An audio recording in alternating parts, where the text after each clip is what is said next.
It is Top 5 Tuesday here on Main Street Sports Today, presented by the Tennessee Orthopedic Alliance of Columbia. I'm Maurice Patton. That's Wade Neely. Welcome in. We will be here with you for the next couple of hours, talking local, regional, and national sports topics, and pretty excited to do so. Wade, what's up? What's up, Mo? I am pumped. I'm ready to get this thing rolling. It's a gorgeous Tuesday, Top 5 Tuesday, and always good to just get kind of locked in for the next little bit here in the early afternoon. Absolutely. It is Top 5 Tuesday. In the final segment of the show, Wade and I will give you our best/favorite cartoon/animated characters. Should be fun. Looking forward to that. Between now and then, though, in the second hour, we will be joined by Chip Walters, the Blue Raider voice, talking all things Middle Tennessee State. Had some recent news come out of there, actually. Not a Hall of Fame selection, but a Tennessee Sports Hall of Fame honoree that we'll allow Chip to tell us more about here again at the top of the second hour. In the next segment, we will be joined by Thomas Harding of MLB.com. He covers the Colorado Rockies, and he was a pretty busy guy on Mother's Day, actually, with the dismissal of Bud Black, the second Major League Baseball manager to get fired in like a 4-day span. So I'm going to talk to Thomas about the situation out in Colorado. It's interesting because right before they fired Bud Black, they brought a former Rockies manager back onto the staff. It's a lot. So looking forward to picking T. Harding's brain about some of that and maybe get a little bit into the Pittsburgh situation as well. Fun stuff. We'll also be talking some Atlanta Braves. No managerial firings in Braves country to this point. Take that for what it's worth. Talk a little Astros, a little MLB. Again, we do have Chip coming in at the top of the second hour. We'll also get into the NBA playoffs, the NHL playoffs, and oh yeah, the NBA draft lottery took place last night. Not without some consternation on some folks' part. I'm interested to get Wade's thoughts on how things played out last night. We'll be getting into that here soon. So, again, big show, a lot to get into. Wade, I don't know about you. You said gorgeous Tuesday. We just got a little rain here in the last 30 minutes or so. I don't know if it's going to impact some of these schedules that we're getting ready to get into today or not. But what's it looking like where you are? Where are you? And what's it looking like where you are? I'm over here in East Nashville, and yeah, there's some clouds that are rolling in. It was gorgeous when I walked the dog about an hour ago. So hopefully it'll get back to that. Maybe get back to that. And yeah, if you're planning to go to some of these games tonight, as always, double check before you head out the door. There you go. Let the buyer beware, as they say. Let's go ahead and get into yesterday's results and today's schedule on the rundown. This is the Rundown.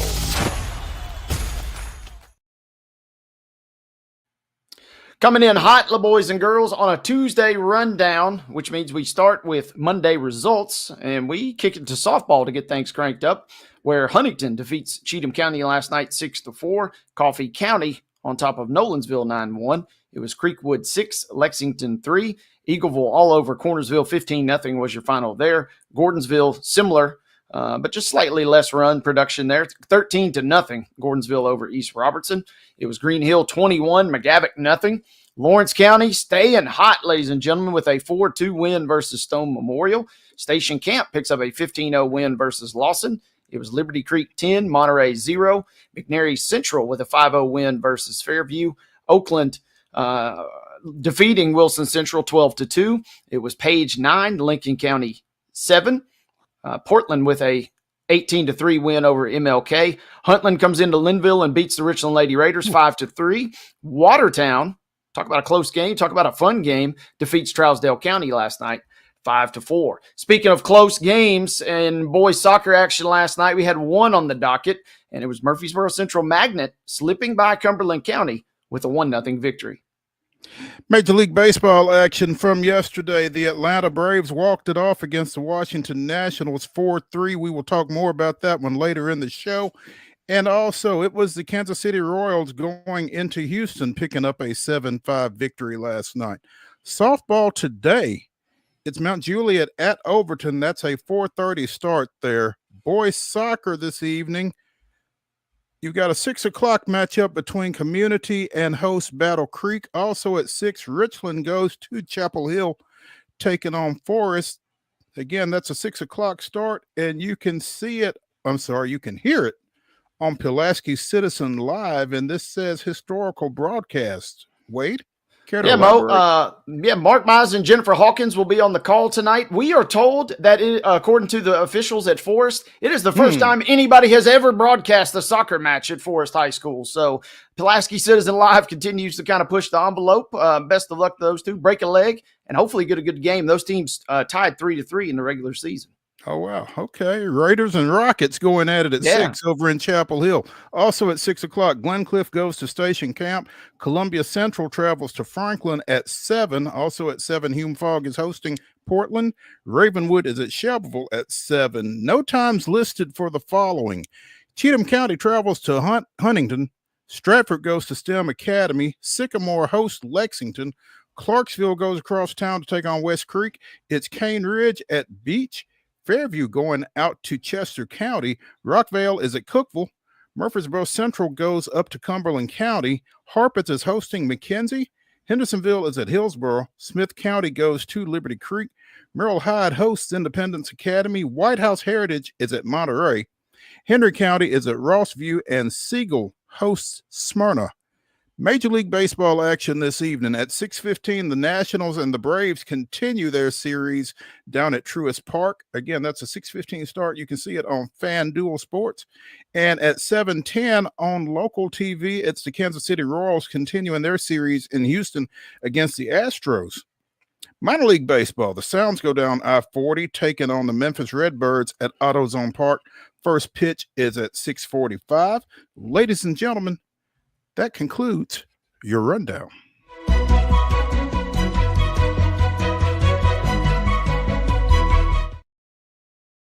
Your top story brought to you, as always, by the fine folks at Piggly Wiggly and Neely's Mill in Columbia. Be sure and check out their delicious daily deli lunch options, available from 11 a.m. until 6 p.m. Also, their hand-cut meats, and everything is cost plus 10% at the cash register. Piggly Wiggly, Neely's Mill, Columbia, bringing you our top story. And as we mentioned, the NBA draft lottery was last night. The Dallas Mavericks went into the lottery with the fourth longest odds to win it, 1.8% chance of doing so. So you're saying there's a chance, is what the Mavericks were saying, and that's all they needed was a chance, because they got the number one pick, i.e. Cooper Flag. The Spurs, I was close, Wade. The Spurs have the number 2 pick, followed by the 76ers and the Hornets at 3 and 4. But again, the Mavericks getting the number 1 pick and the right to take Duke freshman Cooper Flag. And, you know, given past history in Dallas, it's not a guarantee that they take him. But, really?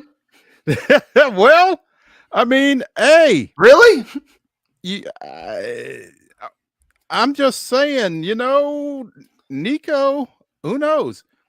One, this probably saved Nico's job. But two, you know, the overwhelming majority of people paying attention to this thing last night have decided that this is Exhibit A, that the National Basketball Association is rigged.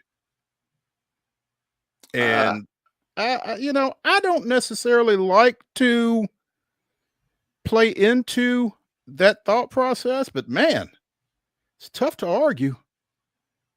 Yeah, it's not Exhibit A so much as if you want to go down that route, it'd be like Exhibit D, E, F. I mean, you know, this is not the first time this has happened. This is not the first time this has happened in the last couple decades. I mean, the Cavs get back-to-back number 1 picks. Zion Williamson magically goes to New Orleans right after Chris Paul infamously leaves. We've seen this script before, even going back to rest in peace David Stern with the cool envelope back in the 80s. Yeah, and if you believe that route, if you believe, there's plenty of reason to believe for Mhm. sure. And again, mention Nico Harrison, the general manager of the Dallas Mavericks. Obviously, there are those that felt like the NBA engineered the trade that he has caught so much heat for, that sent Luka to the Lakers as, kind of the heir apparent to LBJ in La La Land. And a wink and a nod, go ahead and trade Luka to LA and we'll get you hooked up in the lottery, is the thought process for some folks. I don't know, man. I mean, I would just like to think that everything is above board, and maybe even at my big age, I'm a little naive about some things. I don't know, but it's tough to think that kind of thing is going on, but there are certainly some dots that you could connect if you decided to. Yeah, they have done nothing to reduce the potential conspiracy theories. No. The dots remain out there if you want to connect them for sure. Interesting though, obviously on the basketball side of things, this is an immediate upgrade for Dallas. Obviously, that raises a lot of questions about what they do now, because they did have a talented core before AD got hurt, before Kyrie got hurt. They were right there in the thick of things. They would have maybe snuck into the playoffs in earnest prior to the injuries, had to settle for a play-in situation. And when you throw Flag in the mix, do they hang on to all those guys? Do they start maybe getting cute and trying to move more? That they have a ton of options now with the consensus number 1 overall pick kind of at their disposal. He ain't going anywhere. So the question will become, what else do they do to kind of build around him? Well, you say that, but I saw something that was almost as wacky as the Mavs getting the rights to Cooper Flag to start with. Somebody threw it out on the socials. Do the Mavs take Cooper Flag and trade him to the Bucks for another certain forward, the Greek Freak?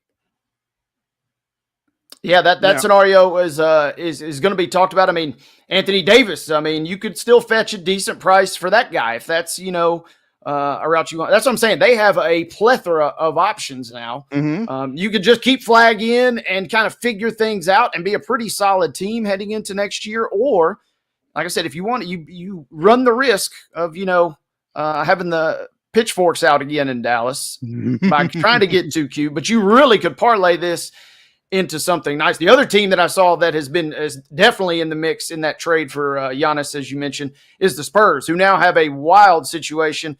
Probably going to take Dylan Harper, number 2 overall, but they kind of already have Castle, the rookie of the year. They kind of just got De'Aaron Fox like 2 months ago, it feels like. Mm-hmm. Do you take Dylan Harper? Do you maybe package some of that to trade? So, I mean, there are tons of options for those 2 franchises in particular at the top 2 spots. Meanwhile, Utah, Washington, and the Pelicans, who had the best chances at the number 1 pick, wound up 5, 6, 7 in the draft order.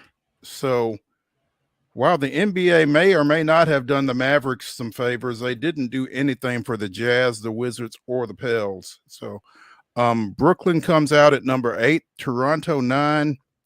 Houston has the number 10 pick, which is the Nets' original pick through the Suns. So that pick again has made its way to Houston at number 10, followed by Portland, the Bulls, Atlanta, and San Antonio. So San Antonio will have 2 of the first 14 picks. And Wemby. And the reigning rookie of the year. Right, that's what I'm saying. And Harper and Castle are not duplicates of one another, but very similar. But Harper's the consensus number 2, maybe the consensus number 1 if he had come out any other year where Wembanyama or Flag are not involved. So he is a very interesting kind of puzzle piece in this whole thing. Does somebody trade up for him? Do they swing for the fences for something big like a Giannis? You know, they have a ton of options for a team that's already, like I said yesterday, most of these teams are not that far away, but the Mavs certainly, who reached the play-in, and the Spurs were gunning for that until the injury to Wemby. So, I mean, man, it definitely sets up some intriguing storylines for next year. The only real win, I guess, for the rest of the NBA is by the Mavs winning, and I forget the exact order of operations, but the Thunder were in line to pick up a couple of extra, shocker, picks. They've just got assets out of their ears. They kind of slid to the back of the pack on that. So some of those assets that OKC had don't kind of come to fruition. And that's a little bit of a win for the rest of the league, because it feels like for the team that certainly feels inevitable to win it all this year, at least you can't have everything. Yeah, there you go. Obviously, we're going to be talking more NBA here later in the show as we get into the playoff update portion. But yeah, this is interesting, and I didn't get to watch it. Full disclosure, I was getting rained on a baseball field yesterday afternoon. But do they not do the ping pong balls, Wade? I don't know. I didn't catch it either. I was just kind of following in real time like everybody on social media. I'm thinking so. I don't know. Why do you ask that? Because there was some conjecture that the NBA could make their situation a lot more transparent by just rolling out the ping pong balls and the machine and pulling the balls out and doing that live, as if that wasn't the case. So I don't know. It's interesting, but yeah, the optics of this just don't look great. So unless you're a fan of the Mavs, and they probably and they don't buy you all either, but you don't care. It's they're still coming for Nico, but he probably, I wouldn't be shocked if he still has a job this time next year because of this. Right. But it didn't buy him that much. He's still got to really do a lot to make the folks forget about. They will never forget, but to make them kind of be less of an army against him. It's going to be tough to overcome that one, no doubt. Mm-hmm. Let's take a break here on Main Street Sports Today, presented by the Tennessee Orthopedic Alliance of Columbia. Again, it is Top 5 Tuesday. In our final segment, Wade and I will give you our top cartoon/animated characters. Stick around for that. But in the next segment, we will be joined by Thomas Harding of MLB.com. Looking forward to getting him on after this.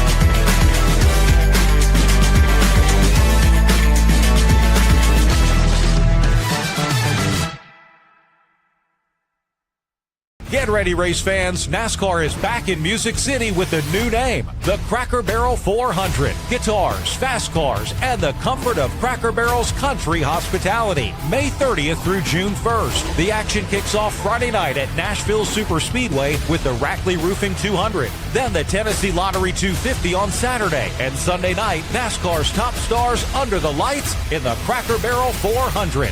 Get your tickets now at NashvilleSuperspeedway.com. Let us connect you with a team that you'll be bedazzled by when you connect with Busy Bee Plumbing, Heating, and Air Conditioning. Let's meet the team. This is Charles Calvert, known as One Take. He's the plumbing service manager. Here we have Matt Cook. He's known as Big Country. He's the HVAC service manager. Hey! Visit Busy Bee Plumbing, Heating, and Air Conditioning for all your needs. Custom Stone Handlers supplies over 600 distributors and suppliers with quality stone products. Along with Riverstone, we produce and distribute over 100 building, landscape, and other bulk products. Our goal is to provide quality products, service, and partnerships to ensure our customers' success. We firmly believe the measure of any person or company is how you treat other people and customers. Give them a call at 931-490-4990 or visit CustomStoneHandlers.com.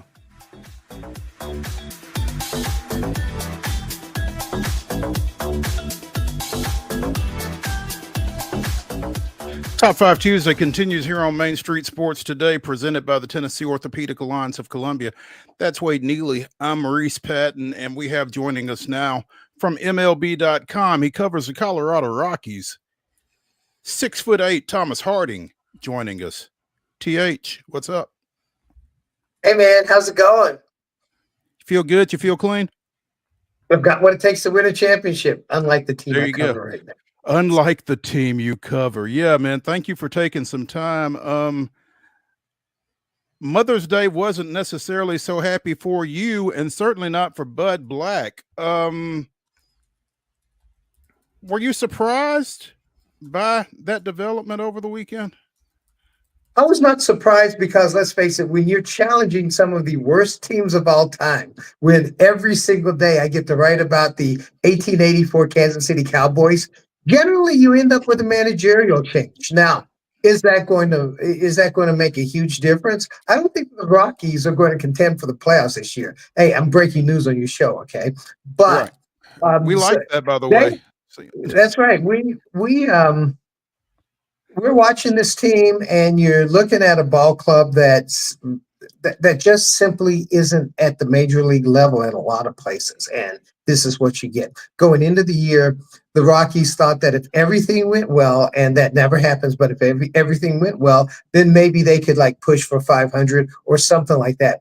But what's happened is the Rockies have perpetually gone with their minor league system over and over and over. And as you guys know, being in a town with a AAA club, so many things happen between the draft and when guys reach the major leagues. So there are gaps, and they haven't gone out and signed players or made trades using some of the surpluses that they may have in their system. They haven't done things to fill out the roster. So basically what happens is when there's an opening, usually they just plug in a prospect. That prospect may not be ready, or that prospect may be a good player that needs some experience. And that's when you need to have veteran major league starting players around, and there aren't enough of them here. And that's kind of the thing that got me, Thomas, looking at this situation, also looking at the situation in Pittsburgh late last week where Derek Shelton was dismissed as well. These teams were not built to be successful. And I don't know what the expectations were for Bud Black in Denver or for Derek Shelton in Pittsburgh when you give them this level of talent to work with. I don't know what the expectations were from the ownership or from whoever it is that makes that decision. And, it's, I don't want to say not fair, because we know that life isn't, but it just feels like to me, and I know you can't fire 25 or 26 as the rosters are now, but it just feels like you have put in those two situations, managers have been put in a literal no-win situation. Yeah, a 7 win out of 41 game situation. Yeah, that's exactly what's happened here. And a lot of times when ownerships make these decisions, it's like, well, we need a new voice in the dugout.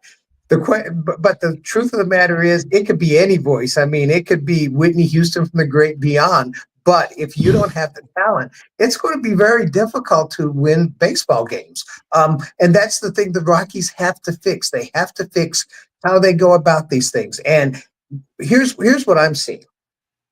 You had the San Diego Padres in the same division, and also the Arizona Diamondbacks. They're very similar to the Rockies. So a lot of changes have happened in the cable TV industry. So TV is a little bit different for those teams.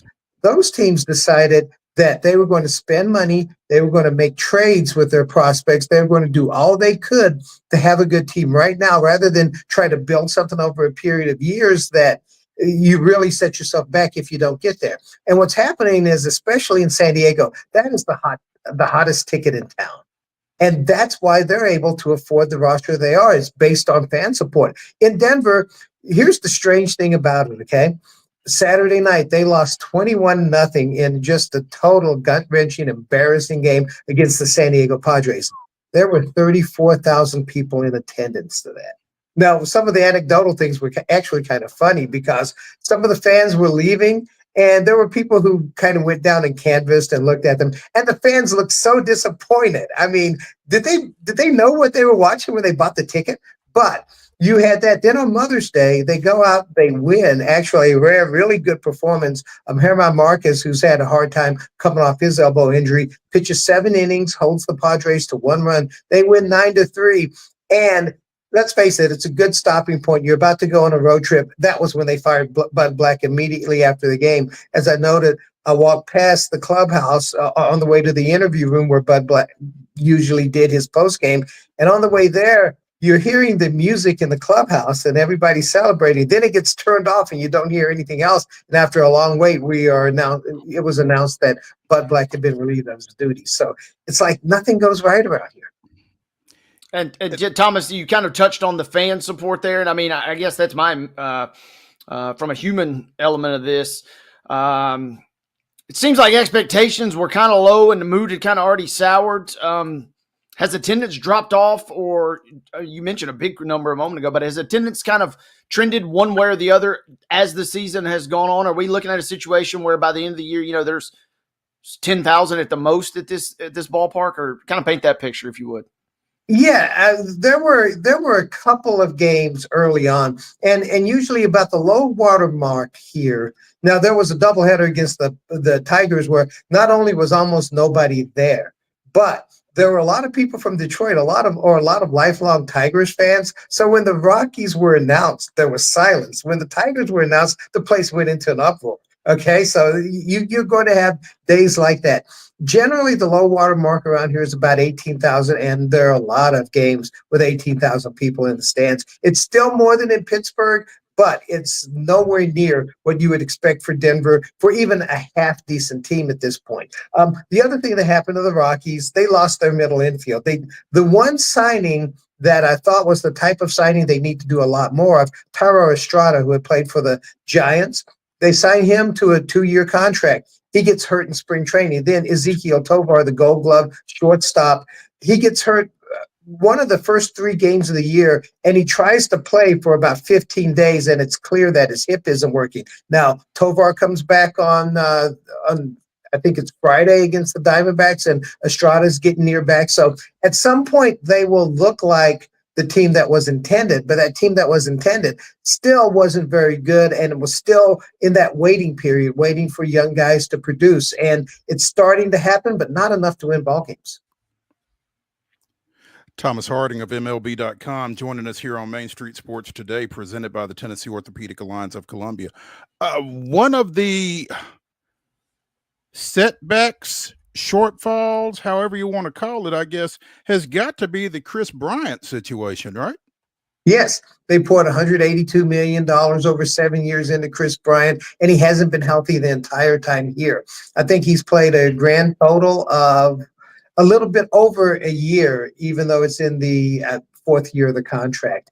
And this is a guy, I enjoy being around Chris Bryant, and you can tell that this is paining him, literally and physically. I mean, he signed here wanting to kind of finish his career helping out a young club, and he hasn't helped because he's been hurt. And the back injuries are the type of back injuries that it's very hard to see him getting near his previous level. Now, what I've seen in a lot of cases is guys will have a back surgery and you'll see them approach what they once were. I remember Randy Johnson. I remember Todd Helton had a back surgery, and the end of his career was better than it would have been without the back surgery. And Bryant isn't there yet because they're trying everything, and generally you don't want back operations, whether you're an athlete or just a sports writer or whatever. You don't want back operations, but they tried an ablation procedure, and we'll see how that works, where they go in and deaden some nerves, where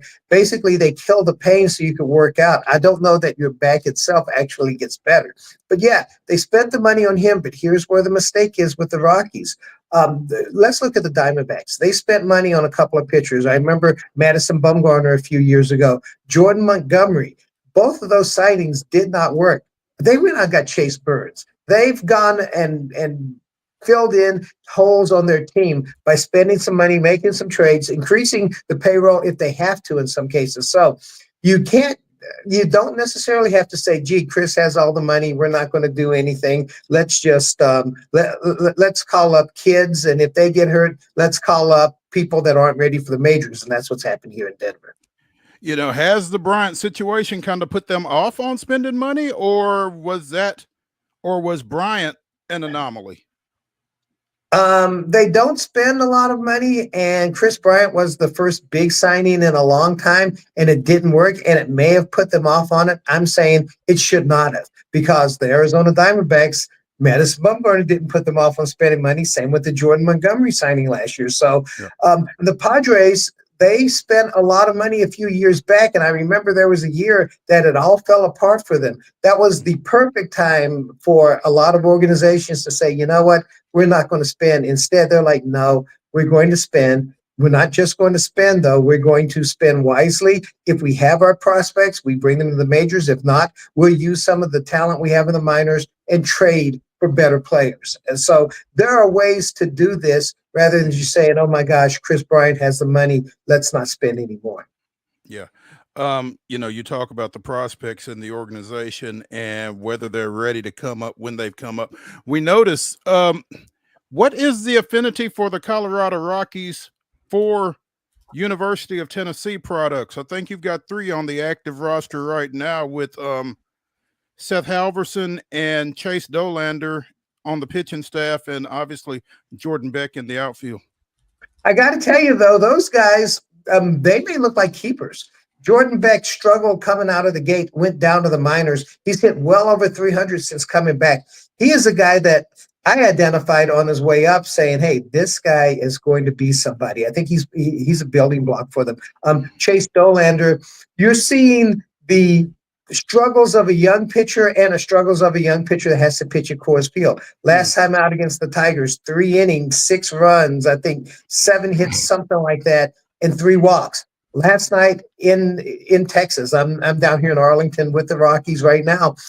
He gives up 1 hit over 6 innings, but the way that things go for the Rockies, that 1 hit is a 2-run homer, and they have a chance to win in the top of the 9th inning and ground into a double play to end the game. But Chase Dolander, there's a lot to like about him. Seth Halverson, they went into the year thinking he would be the closer. There haven't, frankly, been a lot of closing opportunities. You like the way he pitches. He throws over 100 miles an hour, but he does pitch. He is able to use a split finger pitch to work as his changeup. He throws a slider. There's a lot to like about him. So they have done well from the University of Tennessee, and maybe those are 3 keepers. But when you look at the overall roster, obviously, if you're going to be good in 3, 4, 5 years, how many guys are going to be still here when that happens? That was my question to you, Thomas, is how long of a rebuild? It seems like when you're coming from this far down, we're not talking a 1 year by any means, but you're painting a picture almost 3, 4 years, whether it's through farm system or maybe eventually enticing a free agent or a trade. It seems like it's a much longer term rebuild than some folks may want to admit. Is that right? Well, the Rockies, over their history, they've gone through these long rebuilds. I mean, I remember they were the quickest team to make the playoffs in 1995, 3 years in. Took until 2007 for them to go back to the playoffs. They went to the World Series. They went to the playoffs in 2007, 2009, almost got there in 10. They weren't heard from again until 2017. This will be the first time the Rockies have had 7 straight losing seasons. But when you're dependent on your system for your starting lineup, your bench, your starting rotation, and your bullpen, you can have long periods like this. And what happened with the Rockies, they've drafted several pitchers in the first 2 rounds, and a couple of them never made it past AA because their elbows blew out. There was another one, Riley Pint. He's now in the Cleveland Guardians organization. And in 2023, they had 2 guys on the major league staff, Herman Marquez and Antonio Senzatella, plus 2 of their best prospects undergo Tommy John surgery over a 2-day period. Okay, those things really hurt you.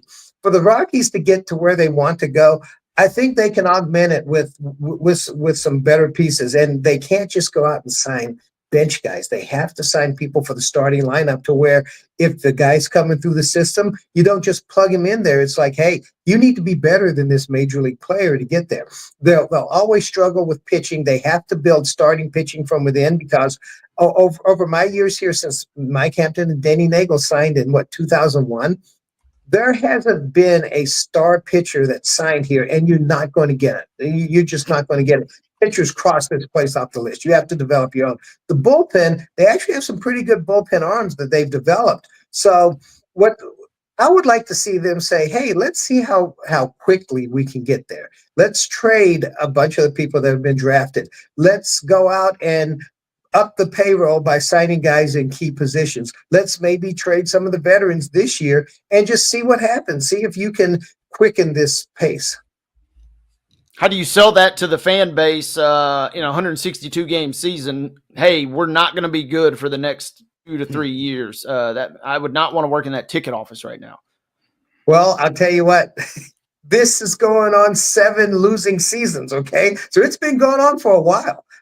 And attendance has not dropped as far as you would expect it to in this particular case. I think if the Rockies fans watch them actually do something, like for instance, the Padres were in a bad way, but then they go out and they trade for Fernando Tatis Jr. They sign Manny Machado, where you're looking at a team that, hey, nobody expected them to do anything. Then they go out and make those signings, and suddenly other guys start coming in, and some of their prospects come along. They trade the prospects, and pretty quickly they made themselves into perennial playoff contenders. So if the Rockies continue to do things as they have, it'll probably still be a long period before they get there.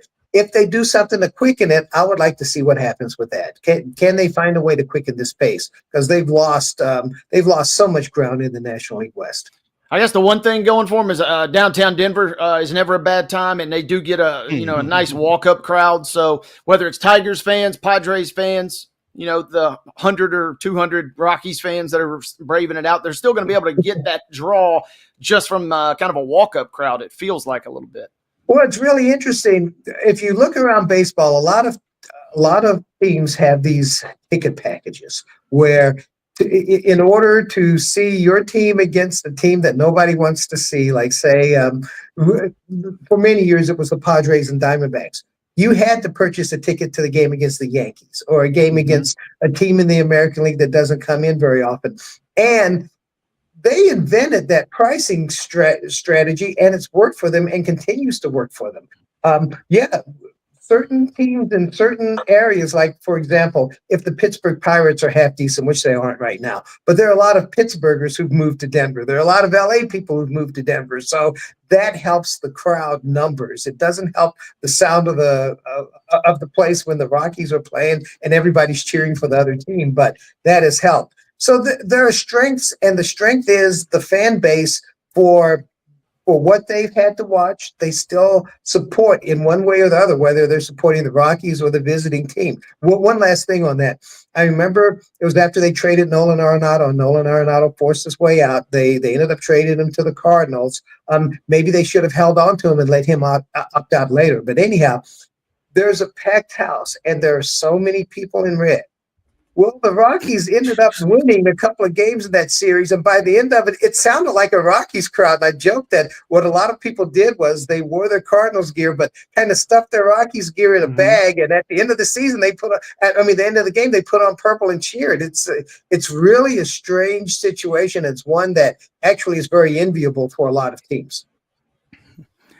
Thomas Harding of MLB.com joining us here on Main Street Sports today, presented by the Tennessee Orthopedic Alliance of Columbia. Thomas, before Bud Black was dismissed this weekend, along with bench coach Mike Redmond, they brought in a guy who had an interesting background, obviously. Former Pittsburgh manager, former Rockies manager Clint Hurdle returned to the staff as hitting coach. Did that send off any red lights for anybody in terms of Bud Black's future? Well, I mean, a lot of folks felt like gee, is this the manager in waiting? I don't think Clint wanted that job. But listen, Clint came back to the organization about 3 years ago, and he's been working at the minor league level, so he knows a lot of the players that came through there. So it's kind of an all hands on deck thing. I mean, let's face it, when you're 7-34, your manager is going to get fired. And the question, though, that a lot of people here have is, what happens from here? Clint seems he's the type that whatever the Rockies need, he's going to do. I think he's past his managing days, but right now he's the bench coach for Warren Schaefer, who was promoted from third base coach to manager, and it's going to get them through the season. I think Clint will be a part of what they hope is the solution.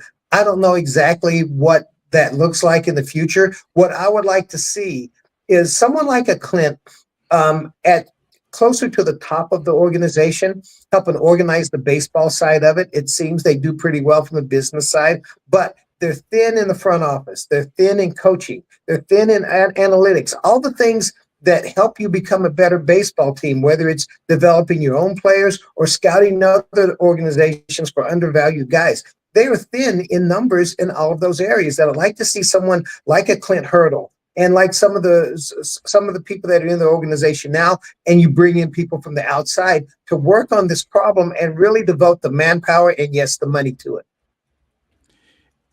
And when you are lacking in as many positions as the Rockies clearly are,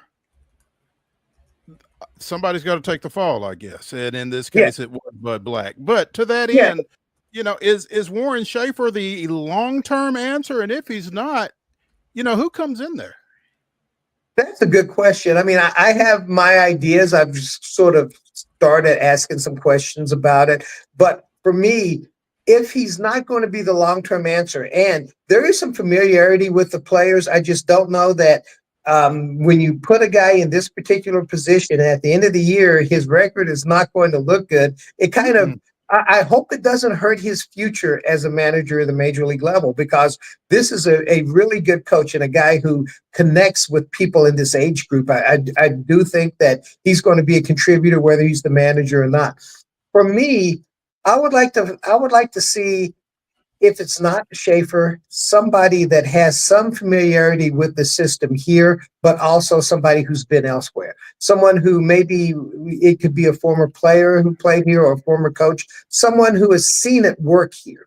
Bud Black was a unique situation. He came at a time when they actually had accumulated some pitching depth. Kyle Freeland, Herman Marquez, and Antonio Senzatella. John Gray was here pitching. And they were able to go to the playoffs his first 2 years. People forgotten that this was a playoff team for 2 straight years when Bud Black took over. So that was unique, is that the right guy came in when the pitching was ready. Now they really need to assess where they are right now as an organization and figure out who the right person is. And Dick Monfort, the Colorado Rockies owner's statement about Bud Black's dismissal, he says, our fans deserve better and we are capable of better. I would imagine half of that statement is accurate, but how well did that particular phrase land? It didn't. Because I think a lot of folks are looking at the ownership in this particular case. I know Bill Schmidt is the general manager, but there's so many fans, and there's a perception out there, and a lot of it has to do with some of the things I've talked about, not spending money to improve the roster, not really building your organization. A lot of fans lay that at the feet of Dick Monfort, the owner of the Colorado Rockies, and something has to change. I mean, you can't just say, oh, it's Bud Black's fault, let's go on as you were, because obviously that's not working. And you, like I say, you look at that roster that's on the field, and it's just not a roster that is going to win for anyone. So Dick Monfort is going to have to make some changes. A lot of people are calling for him to change how he operates. It's been a thing here. ever since they went to the 2007 World Series that you build from within. And I'll tell you how that came about. First of all, the signings of Hampton and Nagel didn't work. So what they decided was they were going to build from within, because at that stage they didn't really have the money to go outside. So they built from within. But Dan O'Dowd, then the GM, made a few nice trades. Willie Tavares, undervalued guys like Yorvit Torrealba, Kazuo Matsui, and that's where the World Series team came from. So it wasn't just from within, but it feels like they're locked in that thinking, and it's gone from build from within, then augment, to build from within. And if it doesn't work, build more from within. And if it doesn't work, find new guys that you've developed. Thomas Harding covers Colorado Rockies for MLB.com, joining us here on Main Street Sports Today, presented by the Tennessee Orthopedic Alliance of Columbia. T, as always, we appreciate you taking some time with us, man. Enjoy Arlington, and we'll catch up. Yeah, it's going to be 105 tomorrow. I'm going to really enjoy that, guy. 105 tomorrow. What's strange is we had in Denver last week, there was snow in the mountains. There was a threat of hail. There was a rain out. It was freezing cold. It was horrid. And of course, 3 days later, it was 70 degrees. And now I've gone in 1 week from winter to summer. There you go. That's why you make the big bucks, Thomas. Really? Okay. I hope you packed well. Yeah. I packed very lightly for here. I'm not making the next trip, which is Arizona. So the Rockies have gone from the cold of winter to the summer really quickly, and with a new manager and firing the manager after you win a game. Yeah. So good times. Never a dull moment. Hey, man, we'll talk. Hey, thanks for having me. Thank Thanks, you. Thomas.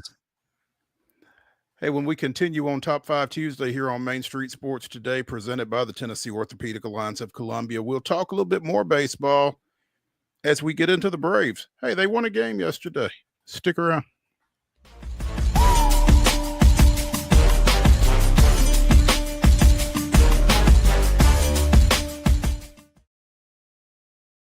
If you want the latest in weather conditions, be sure to tune in to our Busy Bee Plumbing Weather Report each weekday on Mornings on Main Street. Brought to you, of course, by Busy Bee Plumbing, Heating and Air Conditioning. We will keep you updated on the latest conditions outside, like severe weather, heat, snow, rain, and even hail.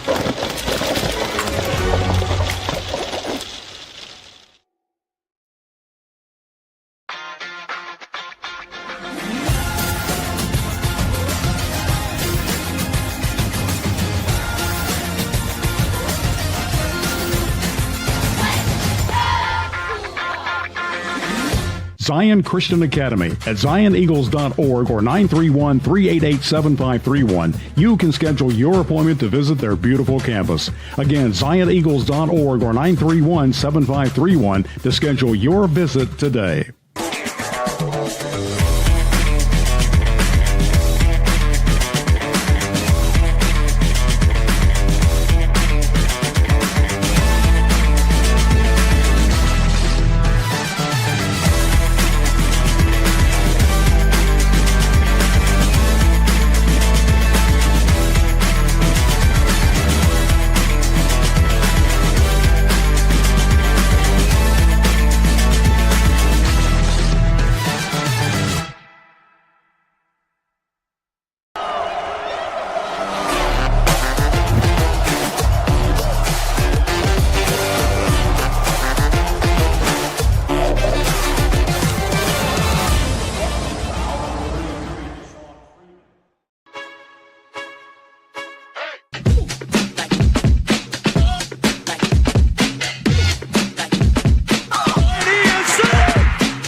Martin 2013, Justin Upton acquired from the Diamondbacks in January, along with Chris Johnson for Martin Prado,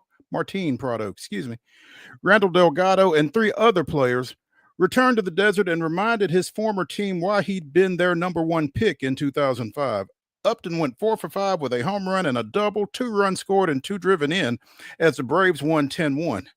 Johnson also went 3 for 4 with a homer as the Braves rallied from an early 1-0 deficit. That was this day in Braves history. And so after I came across that TDIBH, I was going through my memories on Facebook, and apparently Justin's 2-run homer came after brother BJ had gotten hit earlier in that inning. So a little I am my brother's keeper there for Justin Upton. Nice performance there. Welcome back to Phoenix. Bringing you up to date, the Braves once again get back within a game of 500 with that 4-3 win over visiting Washington last night. Alex Verdugo walks it off in the bottom of the ninth. Marcel Ozuna with a home run in the Braves' offensive explosion there. Again, 4 runs in 9 innings. It usually takes extra innings for them to get to that point. But they move to 20-21. They are a game off of 500 for the 6th time this year. They will go for 500 at 6:15 tonight. It's Spencer Schwellenbach going to the mound for the Braves, 1-3 with a 3.42 earned run average. And for the Nationals, it's the guy who earned the nickname Maple Maddox in Atlanta, Mike Soroka. He's 0-2 with a 7.20 ERA. Left Atlanta in a trade last year, spent last year with the Chicago White Sox, and now again is with the Nats. So hopefully hopefully the Braves can take advantage against a fairly familiar arm there in Soroka, and again get to 500. They are 0-5 in their previous attempts to do so. Big win for them. They actually pitched fairly well and got enough offense. So I don't know. I'm kind of getting to the point where it's kind of like Wade says, you just take every game on its own and take whatever you get and go from there. But it's kind of tough to watch. So yeah, I mean, good win, but you're supposed to win. You're ahead of them. Yeah, you're ahead of them barely, but you're ahead of them in the standings, and you on paper are a dramatically better team. Doesn't feel you won't feel good if you lose any game in this series. You won't necessarily feel great if you win them. It's kind of taking care of business right now. It's what you're supposed to do. Yeah, they are firmly in third place in the National League East right now at 20-21. The Mets leading the division. They are 6.5 games behind the Mets. They are 4 games behind the Phillies, but they're 3.5 games up on the Nationals and 4.5 games up on the Marlins. More on the Marlins in a second. Ronald Acuna starts a rehab assignment at Northport, Florida in the Florida Complex League. He will play tonight, and he could be back not long after Memorial Day. Now, what that means with this offense at this point is kind of hard to say. I mean, he'll be an improvement, but even if he's hitting, if no one else is, and it doesn't really matter. So we'll see how that goes. The Houston Astros dropped a 7-5 decision to Kansas City last night. And one of the Royals that were key in that contest were Vinny Pasquantino.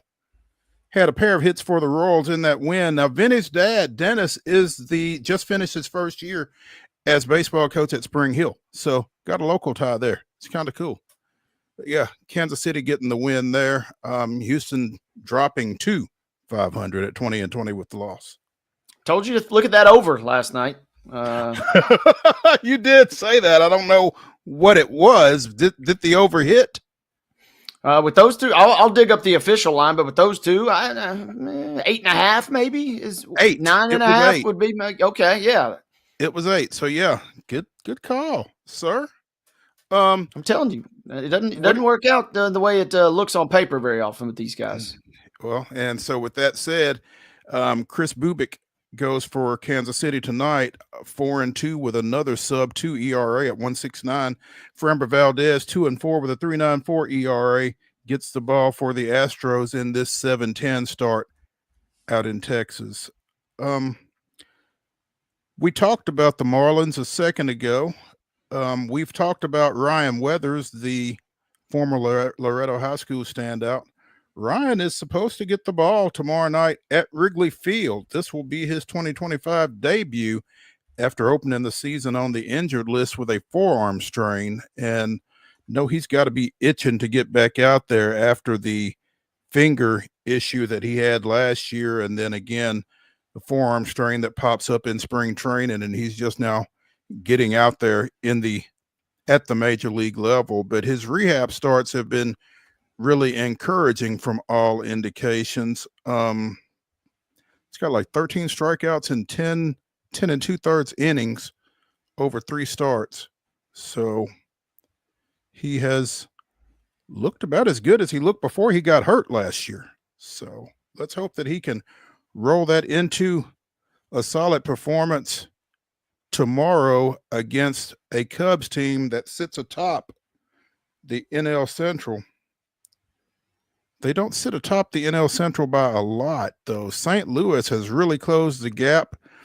The Cardinals have won 9 straight now, including their win against Philadelphia last night, and the Cardinals are nipping at their heels. They're a game back. So all of a sudden, we got something going in the Central.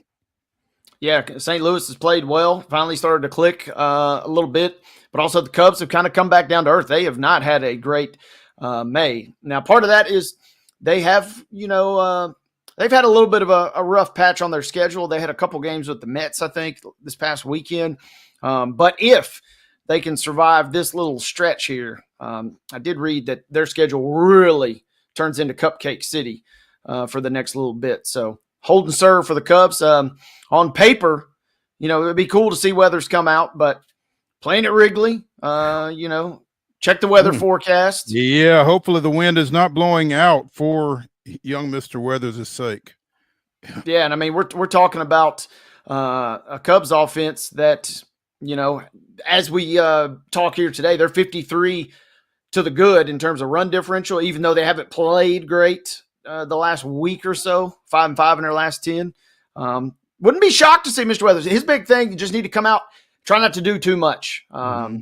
You're locked in, bud. You had a great run last year, was climbing before that injury. So as long as he stays in the moment and kind of stays within himself, I think he'll do okay tomorrow. Yeah, and, that's the key. And to your point, he's 6 weeks, 7 weeks behind everybody else at the major league level. And so, you kind of want to make up for lost time a little bit, I guess. I don't know. And so that's going to be a real key, is not, like you said, not trying to do too much. I just think that's a great observation on your part. So looking forward to seeing how that goes for him tomorrow again at Wrigley Field.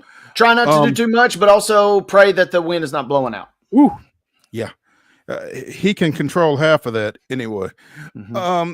The Yankees have lost their third baseman, Oswaldo Cabrera, had to be taken off the field by ambulance last night during their game against Seattle with what has since been diagnosed as a fractured left ankle. He hurt it as he was trying to score on a sac fly by Aaron Judge and trying to avoid a tag at the plate, and just kind of slid awkwardly, apparently, from all indications. But yeah, left ankle fracture, kind of scary. I mean, anytime you see the ambulance on the field, that's not a great thing. So hope he can bounce back from that, but that's tough. Skeens has said that he will pitch in the World Baseball Classic next year.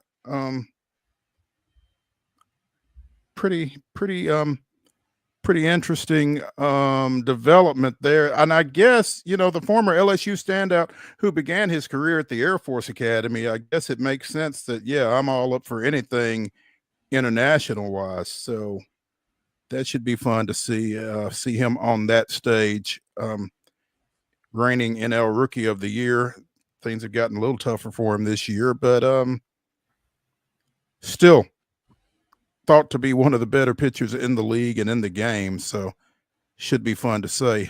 Yeah, If you I give me ever get- Skeens. Give me Skeens wearing the red, white, and blue. That's about as good as it gets. It'll be fun to watch him. And Aaron Judge is also signed up to play in his first ever WBC. So USA bringing a little punch to the party when that thing gets cracking. But yeah, Skeens will be electric. If I ever get the chance to do this, I'm never saying no. Love it. Skeen said regarding the WBC. Again, Sounds at Memphis tonight, 6:45 start, first of 6 games out in West Tennessee. We'll keep you posted.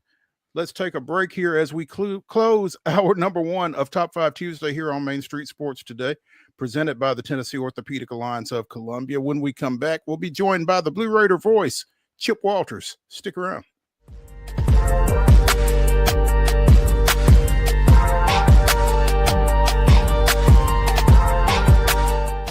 Jones & Lang Sporting Goods here in Columbia has been outfitting teams, officials, and anybody else from T-ball to college for 50 plus years. Be sure and check them out at 931-388-8060 or online at jonesandlang.com. Jones & Lang Sporting Goods, the look of a winner. Zion Christian Academy at zioneagles.org or 931-388-7531. You can schedule your appointment to visit their beautiful campus. Again, zioneagles.org or 931-7531 to schedule your visit today.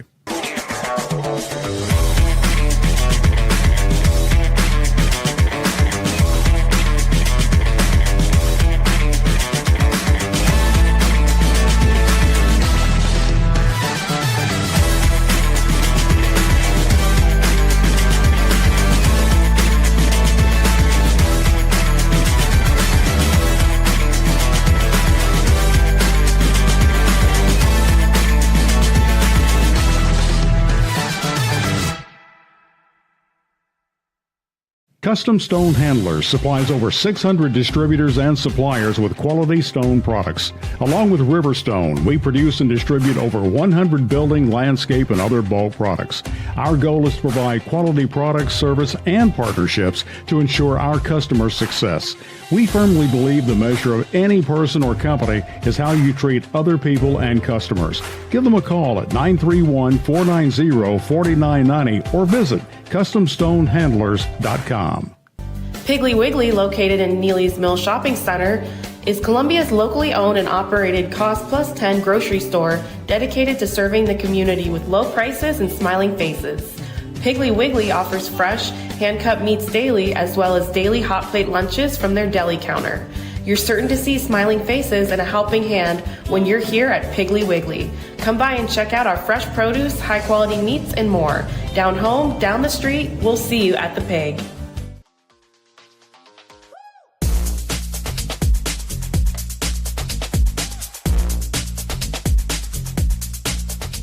We get started with hour number 2 here on Top 5 Tuesday on Main Street Sports Today, presented by the Tennessee Orthopedic Alliance of Columbia. I'm Maurice Patton. That's Wade Neely. In our final segment, Wade and I will give you our top 5 cartoon/animated characters. We got an animated character joining us right here. The Blue Raider voice, Chip Walters, bringing I'll us. say, boy, how are you doing? You got more lip than a ton of baloney.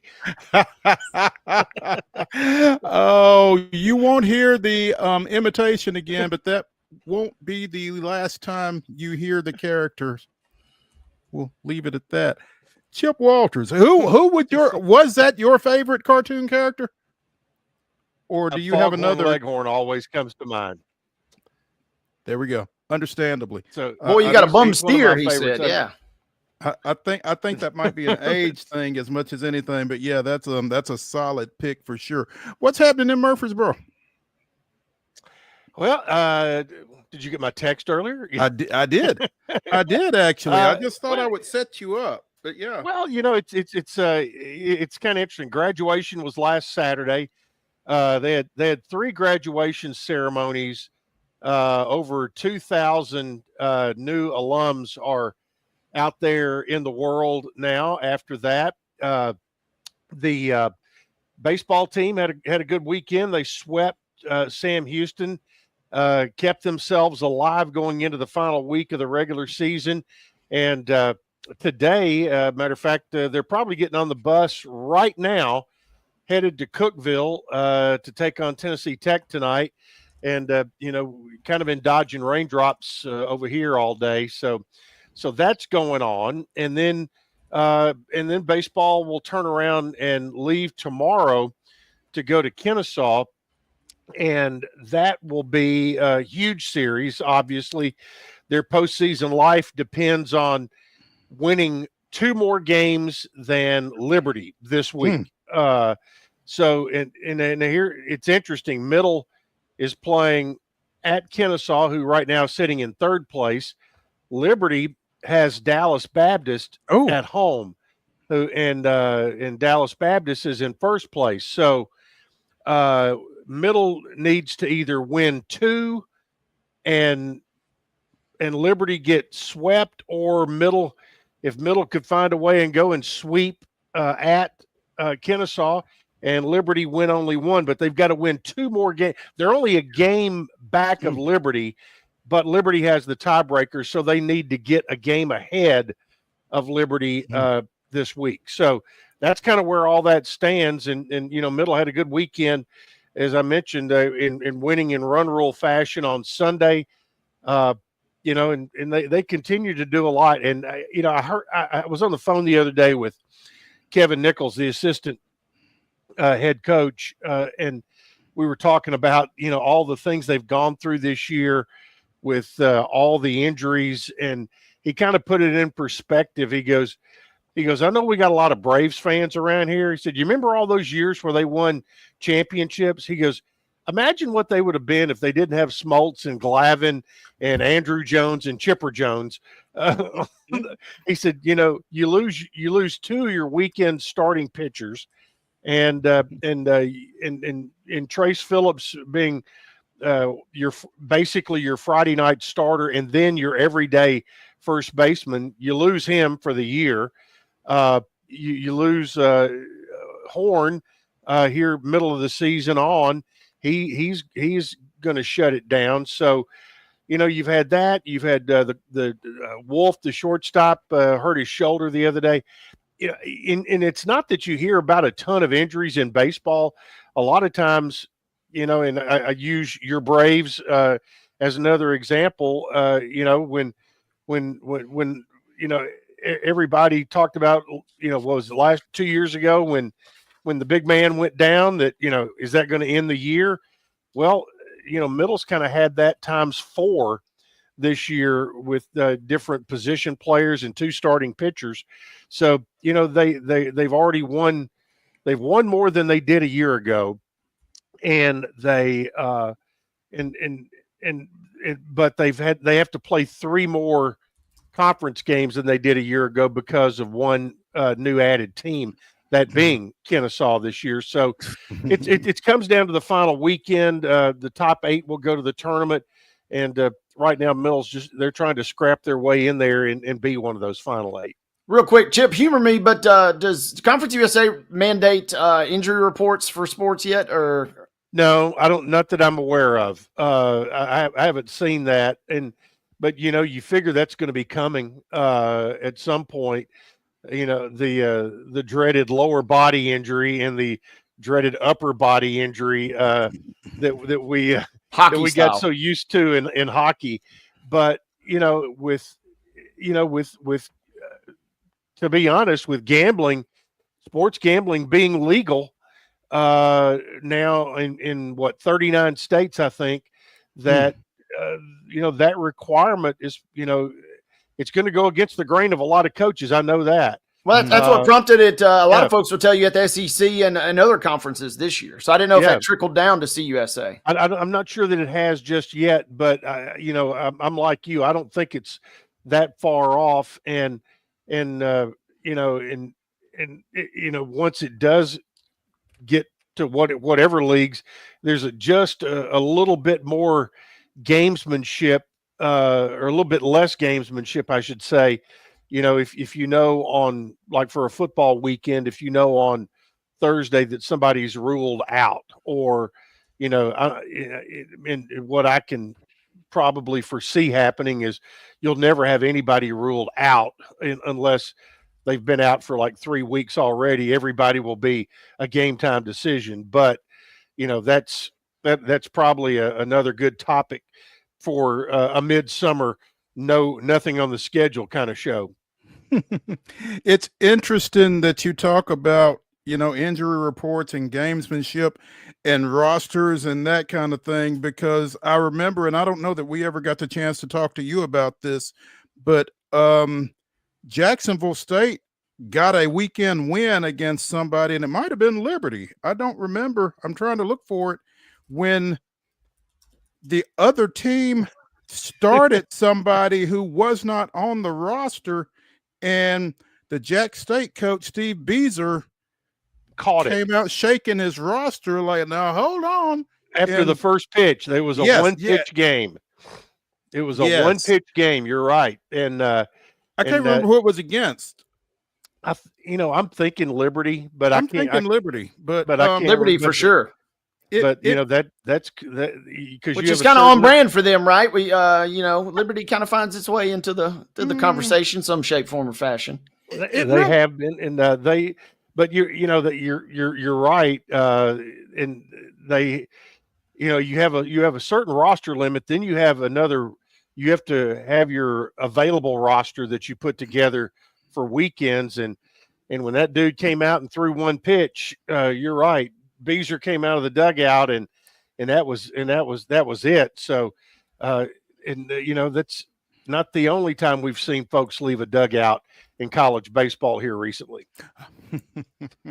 that felt a little cheap. I see what you're doing there. That really kind of felt a little cheap on Beazer's and Jack State's part, but I mean, I guess you win a game how you can win a game, and it is what it is. If you got to turn a roster in, make sure you do it right. Well, make sure you follow it, I guess. Yeah. While we want to see Middle Tennessee State win 2 more games than Liberty does this weekend, it could really be kind of catastrophic for the Flames, because there is nothing worse than throwing a party that you don't get to go to. Liberty is set to host the Conference USA tournament next week. Well, and there is probably no school out there that has not had that happen. And I know we've had it before, to where you host an event that you didn't qualify for, or I remember early in Kermit's career, if I remember right, we hosted the basketball tournament and lost a first round game, and so for staff people, there's nothing more fun than working an event that you don't have a dog in the hunt. And I will say this: if that scenario happened, there would not be a lot of tears shed around Conference USA if that scenario played out. Well, I'm just saying that. You'd hate to see it, right? Yeah. I can tell how much he would hate to see it. But I mean they got a great facility. They'll be a great host. They'll do a great job. Right now, where my loyalties lie, I hope that things fall to where they're not going to be participating next week. There you go. Absolutely. And the schedule is certainly playing in Jerry Myers and MTSU's favor, with them having to play Dallas Baptist, because a sweep is not out of the realm of possibility when you're playing those guys. They are projected as a 2 seed in the NCAAs as we speak. Yeah, that's correct. And so it's and Jerry is if you've been around him, he's one of the calmest guys ever. He will lay out the scenarios for you and say, well, here's what we've had to go through, but he's as good as I've ever seen about not trying to play tomorrow's game today. He is all about he is a pitch by pitch guy. A lot of times people worry the hair off their forehead about how we're going to get our pitching lined up and all this kind of stuff for a weekend series. Well, right now they're in a position where tomorrow doesn't matter if they don't get today right. And so he's really, really good about that. And this team has bought in, and that's the thing with the struggles that they have had. They have never, not 1 ounce, have they got taken their foot off the gas as far as the effort that they've put in. Not everything has gone their way this year, including injuries. But the thing is, when they go down, it's in a cloud of dust, and that's that's one thing you can ask for. There's never been one question at all about the effort that they've put in this year.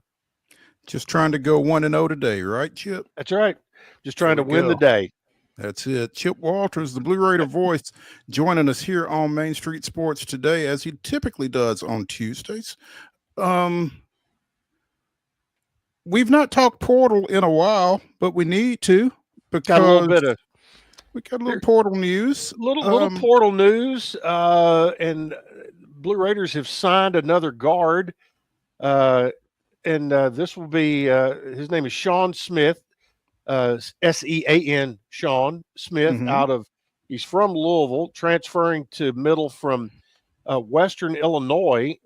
And you look at his pedigree, it's not, he has had some pretty good experience he started 30 of 31 games last year for what I think is one of the best nicknames in all of college sports, the Leathernecks of Western Illinois.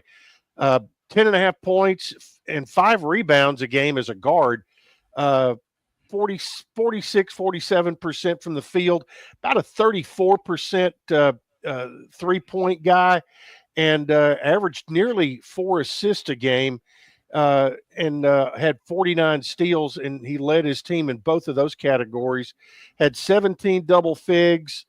So, he is I think he's kind of a workman-like, industrial type player who's going to come in and fill a lot of holes, a lot of gaps, and be a guy who can eat minutes for you, and be a whether it's a stat sheet stuffer, he kind of does his thing night in, night out, and that's something that you like to see coming in along with the other pieces that are being put together. I think there's some.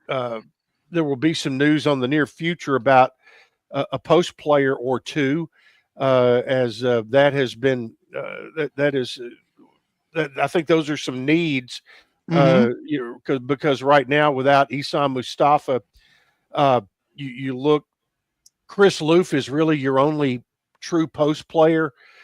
Torrey Alston's a 4, which if he improves as much this summer as he did last summer, that you've really got some exciting things coming ahead. Same for Loof, because I thought he had a really solid sophomore year. The Red Rocket, he's kind of got that little bit of that mean streak in him, which he's not afraid to mix it up a little bit. But I think you look for somebody that can be in a really good competition with him for that starting post spot. And so I don't think it's any secret at all that they're looking far and wide for that person right now. Smith, the answer to an Ohio Valley Conference trivia question. Okay. Who had the first back-to-back triple doubles in OVC history? Yeah, that would be Sean Smith. Wow. 24 points, 11 boards, 10 assists against St. Ambrose. 10 points, 16 boards, 10 feeds against East West. You might remember. We got to get St. Ambrose and East West on the schedule. No doubt. Must happen. Yeah. East West, I think, is a team that we discussed with Joe Sullivan during one of our segments back during the season. They seem to be everybody's kind of punching bag. So, yeah, if you can get East West, get them. The well-traveled Sean Smith, you mentioned he's from Louisville, began his career at San Diego Mesa Community College, played a second JUCO year at John A. Logan. I believe that's in Louisville, isn't it? Isn't John A. Logan in Louisville? I thought it was in Illinois. I'm not sure, but there he played a year at Alabama State and then was at Western Illinois this past season. So wow, yeah.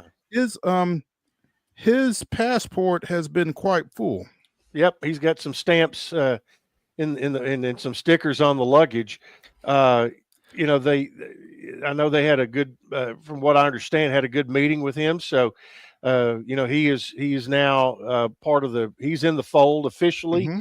and so he'll be here probably in about 2 weeks Yep. because most of the men's basketball players will come in right around the 1st of June. I could you mentioned him and those stat lines in Western Illinois, and my mind went back. I could have used him, guys, on my college hoops 2K8 dynasty, where you got to create your coach and you only get like 3 or 4 schools to start with. I always picked the Leathernecks. I was kind of partial to Western Illinois. I could have used him back in that day. Yeah.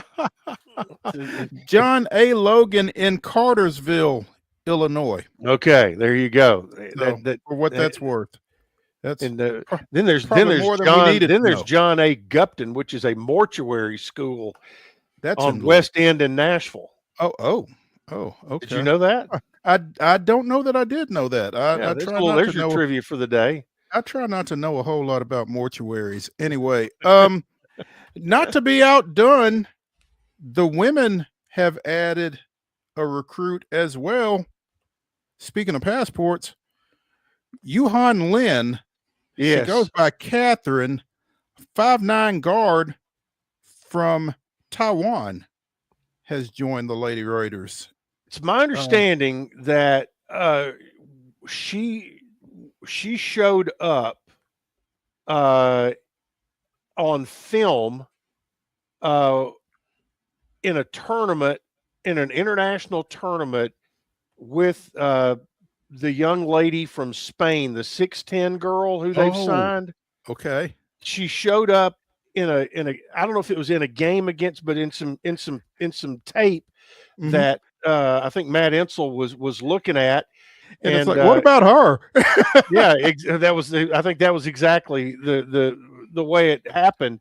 And and I've seen there's some video floating around on her on Twitter or somewhere that had been put out, and she's a driver. I mean, she from what I saw in the limited amount of video that she, I mean, has no fear taking it to the rim and has some moves once she gets it down in the traffic areas. So you know, the international flavor continues. You have one go out the door in Anastasia Boldreva, and then you bring in Catherine Lin from Taiwan, so or Chinese Taipei, and which is the same thing.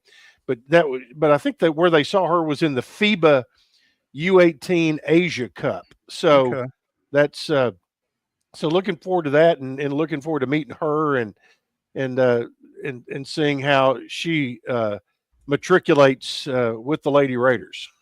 With all her international play, she will bring great experience to our basketball program. Catherine is not your typical freshman and will bring immediate production to our backcourt. We could not be more excited for her to join the Blue Raider family, and we can't wait for her to get here. Again, here at Middle Tennessee, we don't rebuild, we reload, and the addition of Catherine is another prime example of that. I don't imagine you can guess who that quote could be attributed to. Maybe Ricky Insel.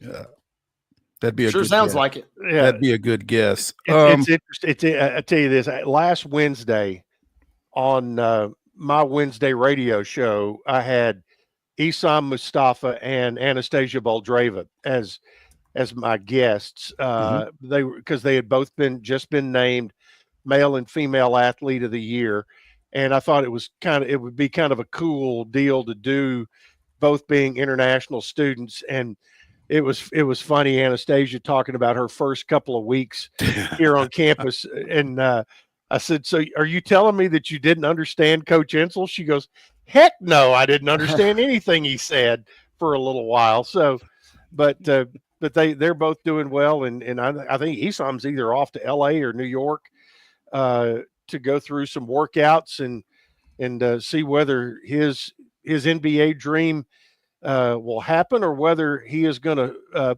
put some time in internationally over in Europe or Israel or or even in the Middle East. He has a lot of options. Oh, I'm sure he does. And I think she will have some as well. So, so it's it was very good of them to come on last week, and really we didn't even talk about basketball a whole lot. We just kind of talked about how they did life, so far away from their families, and how that they were embraced by their family here, and so it was a fun hour to talk with them, and but no more fun than we'll have tomorrow on my show with Mark Reeves and Matt Gillespie of the TSSAA and one Maurice Patton, as we will preview Spring Fling coming to Murfreesboro next week. Man, you must have been desperate for guests, but hopefully Matthew and Mark will be good, and I'll do my best. Catherine Lin will be the 4th Taiwanese/Chinese Taipei players at the NCAA Division I level. Washington State women's player Jean Chu, Alabama A&M men's player Warren Ye, and Utah's Jerry Huang. Those would be the 4 active NCAA Division I basketball players. If you had been able to name those without looking at the website, I would have had a gift card for you. Oh, I'll take a gift card, but there would have been no way. No, that's good I don't even know that John Rothstein could name those. Right? He and Gary Parrish, they would, and the guys on the between field, the two of them, though, they might have been able to come up with one. I don't know that they were getting them all. John Fanta probably would have, because that's all he does is live it. Is live it. Yeah. Conference USA Outdoor Track and Field Championships again this weekend at Dean Hayes Stadium. I'm sure. Yes, that's correct. This weekend. And middle will be fully involved in that. Yes, fully. In all aspects. It will be Friday starting. I mean, you have the decathlon and heptathlon preliminary events early. They start that on Friday morning. You get into your field event preliminaries on Friday night. Then you start having a few finals on Saturday. Then you get to Sunday, and I can't stress this enough. And I think you'll agree with me. If you have never been to the finals of a collegiate or even a high school track, a high level track meet, that Sunday night session at the Conference USA meet, or if you happen to be wherever the SEC meet is or whatever conference, when you have starting at 6:00 on Sunday night, about every 10 minutes, you have another final go off, and it's about 3 straight hours of just pure unadulterated athletics of some of the finest athletes you'll ever see, because everything, the sprints, the relays, they are all bunched together. Their finals will be on Sunday night, and that'll be a $10 ticket for any single day or a $20 pass for the full weekend of activity. But that will be at the Dean Hayes Track and Soccer Stadium, and we wish them the best of luck, because weather can certainly wreak havoc on a track meet. Yes, it can. Yes, it can. Speaking of wreaking havoc, former Blue Raider Reed Blankenship, now a safety with the Philadelphia Eagles, that's the Super Bowl champion Philadelphia Eagles, has been named by the Tennessee Sports Hall of Fame as its Professional Athlete of the Year. That announcement was made yesterday by the TSHOF. Reed led the Eagles in tackles during their Super Bowl winning season. Absolutely. Yeah. I mean, that's we're always proud of all of our current and former Blue Raiders, and certainly Reed. And the way, I mean, he was a UDFA, man. Yep. sure was. And you think about, in the parallels between he and Kevin Byard are just, so much because, both of those guys, came out of middle, found themselves a spot and absolutely made the best of it. And, people are, they're waiting for somebody to not read out of the lineup, but he just continues to play, continues to make plays. And now he's getting some more recognition as the Tennessee Sports Hall of Fame names him the Tennessee Professional Athlete of the Year. And, coming off a Super Bowl championship team, looking forward to being there that night in July when he's named, and hope it all works out to where he's able to be there and really get to enjoy this, because he's earned it. And it may surprise a few people, but I mean, you look at the numbers and look what he's done, and hard to say he doesn't deserve it. No doubt. And you mentioned Kevin Byard. You and I remember other guys as well. Oh yeah, MTSU defensive secondary players who have managed to go on and make an impact at the professional level. Reed just kind of carries on a tradition there to some degree. Yeah, I mean, Don Griffin has a handful of Super Bowl rings. His brother James played in the league for a little bit, both in the secondary. You think about Ray Oldham back in the early 70s. Mm-hmm. He was kind of one of the ones that started that. Raymond Bonner didn't play in the NFL, I don't think, but he and the group they were known, the defensive backfield that was affectionately known as the Mod Squad in the 70s. They were probably, you think about them and Ray Oldham, they were the ones that got it started in the defensive secondary. And now here these younger guys, Charvarius Ward, right in there. Just it's been DBU, and that's not Dallas Baptist. Nope. It has been defensive back U at middle for the last 10, 12 years. That it's something to be really proud of, and a great legacy. Absolutely. Chip Walters, the Blue Raider voice, joining us here on Main Street Sports today, presented by the Tennessee Orthopedic Alliance of Columbia. Chip, we appreciate you. We will be tapping into your Spring Fling HQ this time next week and for the rest of the week, so do it well. We'll do our best.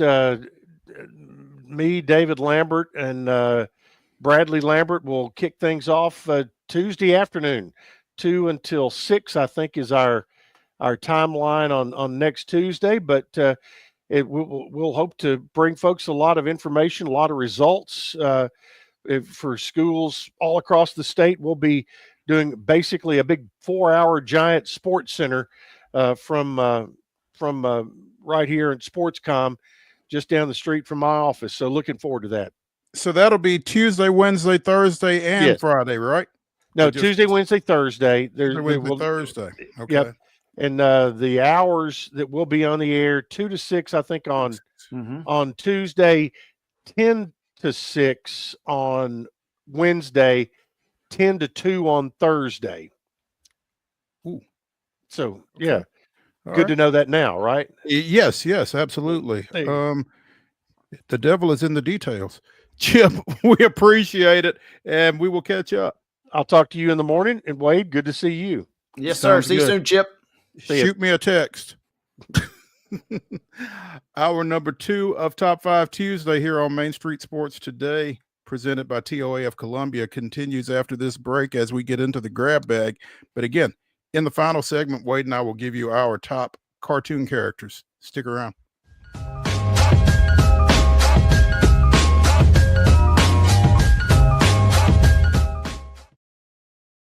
Get Get ready, race fans. NASCAR is back in Music City with a new name, the Cracker Barrel 400. Guitars, fast cars, and the comfort of Cracker Barrel's country hospitality. May 30th through June 1st. The action kicks off Friday night at Nashville Superspeedway with the Rackley Roofing 200. Then the Tennessee Lottery 250 on Saturday. And Sunday night, NASCAR's top stars under the lights in the Cracker Barrel 400. Get your tickets now at NashvilleSuperspeedway.com.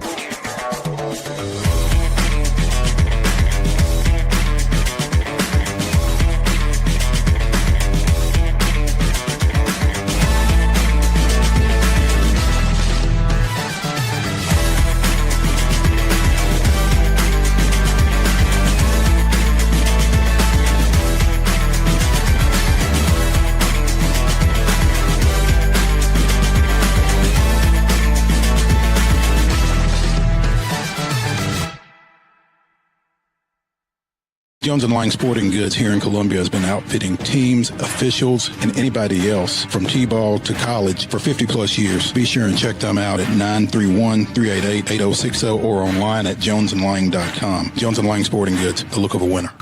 Piggly Wiggly, located in Neely's Mill Shopping Center, is Columbia's locally owned and operated Cost Plus 10 grocery store dedicated to serving the community with low prices and smiling faces. Piggly Wiggly offers fresh, hand-cut meats daily, as well as daily hot plate lunches from their deli counter. You're certain to see smiling faces and a helping hand when you're here at Piggly Wiggly. Come by and check out our fresh produce, high-quality meats, and more. Down home, down the street, we'll see you at the Pig.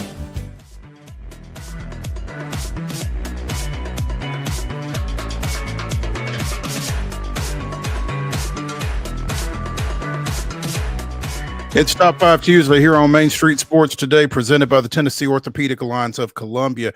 In our final segment, Wade and I will be giving you our top 5 cartoon characters. Right now, though, we want to catch you up on some postseason play at both the NBA and NHL level. And we will start in the NBA, where the Boston Celtics fell to the Knicks 121-113 last night.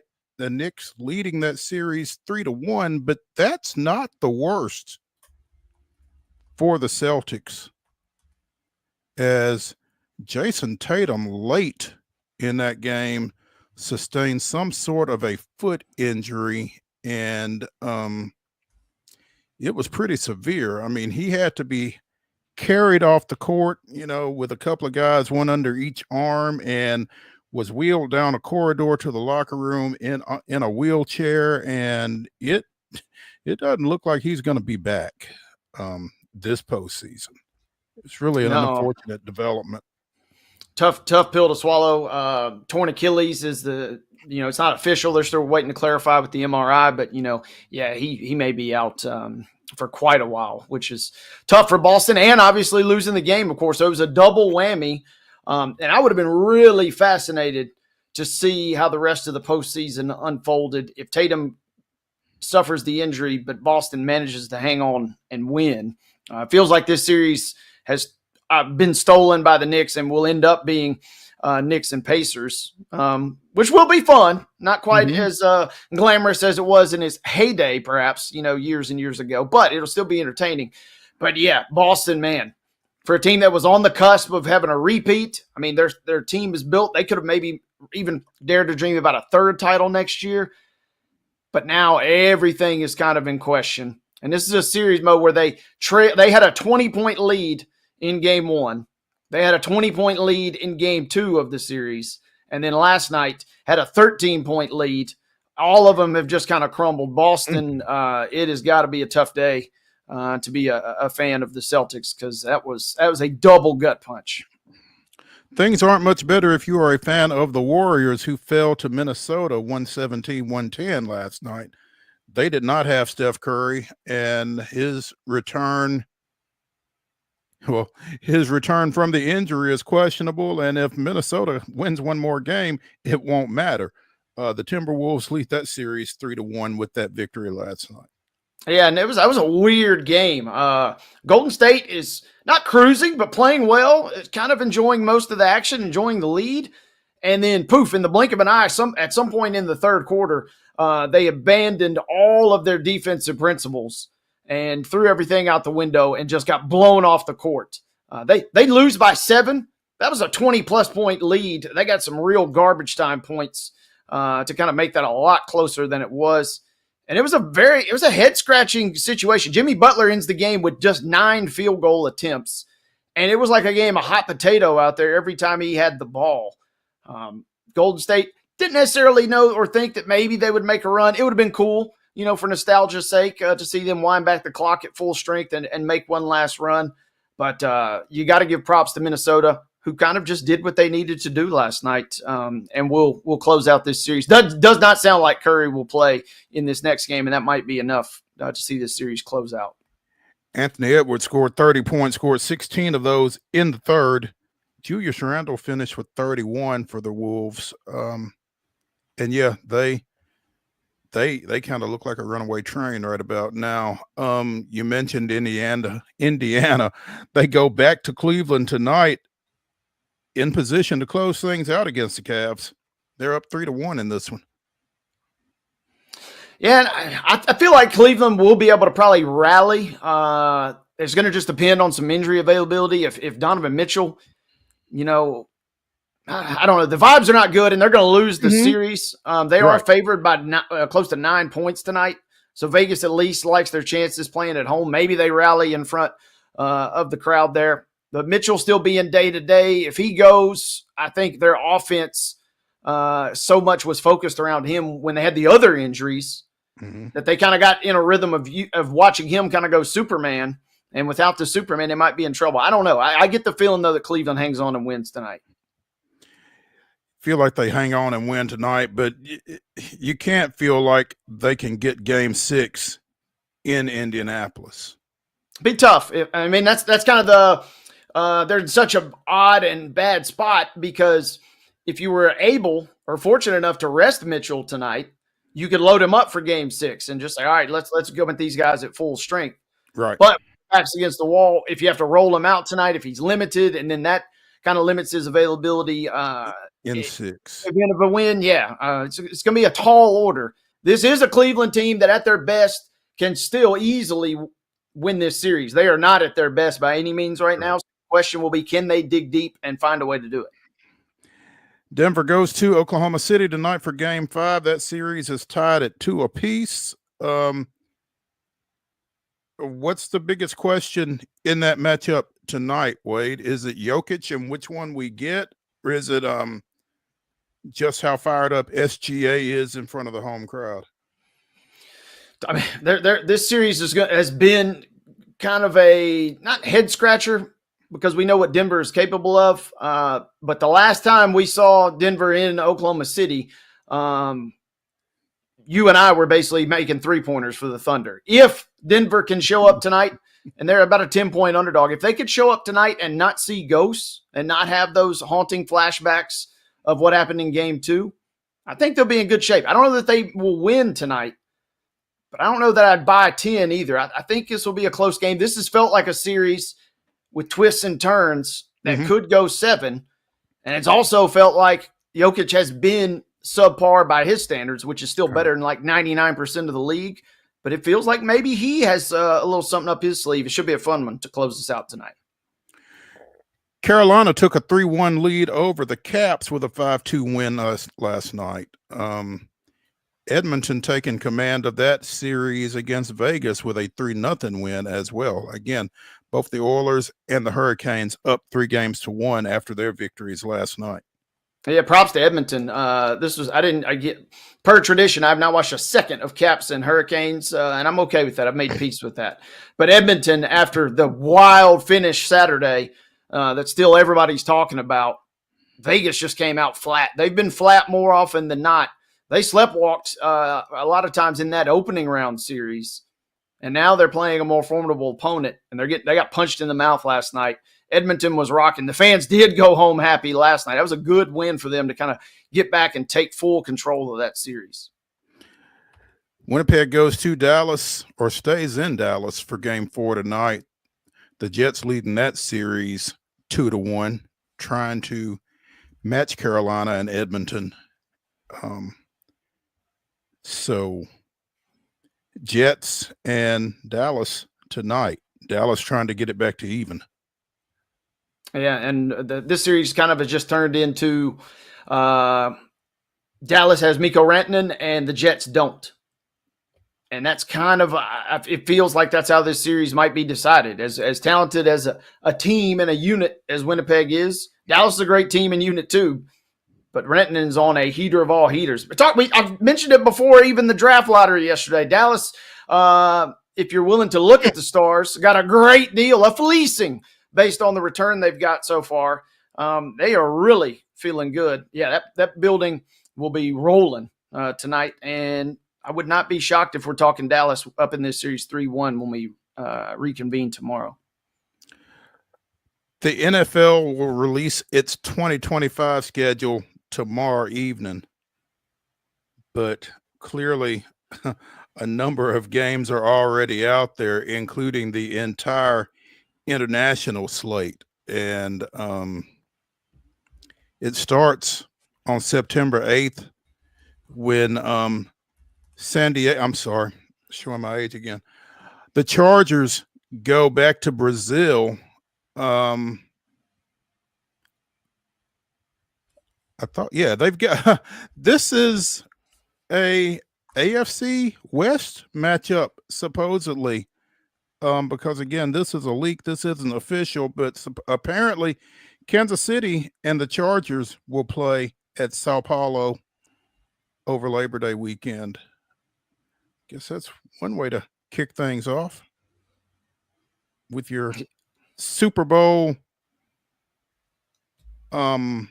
participants, not your champs, obviously, but again, two of your more accomplished quarterbacks in the league, and Justin Herbert and Pat Mahomes. So that'd be fun. I'm just here for the picture of Jim Harbaugh at Christ the Redeemer in front of the statue. That will be a content factory.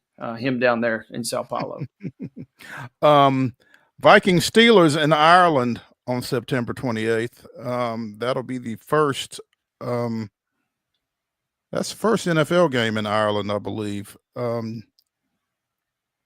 And again, the Steelers apparently already have quite the following over there. I'm not quite sure how that happens, but that seems to be the case. So Minnesota gets to be the visiting team there. It'd be an interesting matchup. Yeah, Pittsburgh, on one hand, kind of, you may be surprised, but also kind of not surprised. They're a brand that seemingly transcends our borders here. Vikings back-to-back international games, because in week 5 they will play the Browns in London at Tottenham Hotspur Stadium. So do you just stay over there? Yeah. Oh, yeah. Yeah. We see the Jaguars do this a lot. They've kind of, in many regards, kind of odd to not see them doing the double dip this year. But yeah, you just stay over. Unless you get fired. Like, who do we say that was? Doug Peterson. We thought last year, we thought he would get fired in the break between, and he would have to fly back on his own dime from England. So you've got Minnesota and Pittsburgh in Ireland. The next week you've got Minnesota and Cleveland in England. In week 6, still in England, different teams, Broncos Jets at Tottenham Hotspur. There we go. So I guess you'll be getting up early for that one. Yeah, I've seen that before. I mean, that was the game versus the Vikings last year that Aaron Rodgers threw multiple costly interceptions, including one that really sealed the deal there. But seeing Bo Nix, I think the English fans will rally around seeing Bo, and Sean Payton will be good for some juice as well. So bring a little substance to the fans over there. At Wembley the following week, you've got the Rams and Jaguars. Travis Hunter gets to introduce himself on the international level. Yeah, and we finally, it feels way late, but yeah, we finally get the Jaguars annual trip. Be kind of cool. That they will do some cool stuff as a franchise to kind of tout him and get him in front of the fans over there. He is a guy that could be a true superstar on and off the field for them. The Jags apparently only playing one international game because in week 10, it's the Falcons and Colts in Berlin. Michael Penix of the Falcons, and who knows who will be under center for the Colts, especially by week 10. That'll be your early wake-up call for that one to see the Falcons, right? We'll see. We'll see. Depends on what kind of shape the Falcons are in by that point. And in week 11, it's the Commanders and the Dolphins in Madrid. I don't know. It feels like the Dolphins in Spain is just kind of a fit. And they'll get to see Jaden Daniels, so that could be fun. Yeah, a pretty good international slate. We also saw who's at the first game of the season. Do we really have to get stuck with Eagles and Cowboys? Like, who in the hell? I mean, I know why, but why do we have to have the Cowboys? Yeah, exactly. I mean, come on. I mean, you get the Eagles. Yeah, sure. Why's it got to be the Cowboys, though? You're right. I think that's a very fair question. Ratings will be through the roof. But, man, come on. Give me the Commanders or the Lions. Man, I mean, that would be just as fun for me. It probably more. Yeah. I would tend to agree with you on that. Yeah. Let's take a quick break here on Top 5 Tuesday on Main Street Sports Today. We will come back, and Wade and I will give you our top 5 cartoon characters. So be sure and stick around after this break.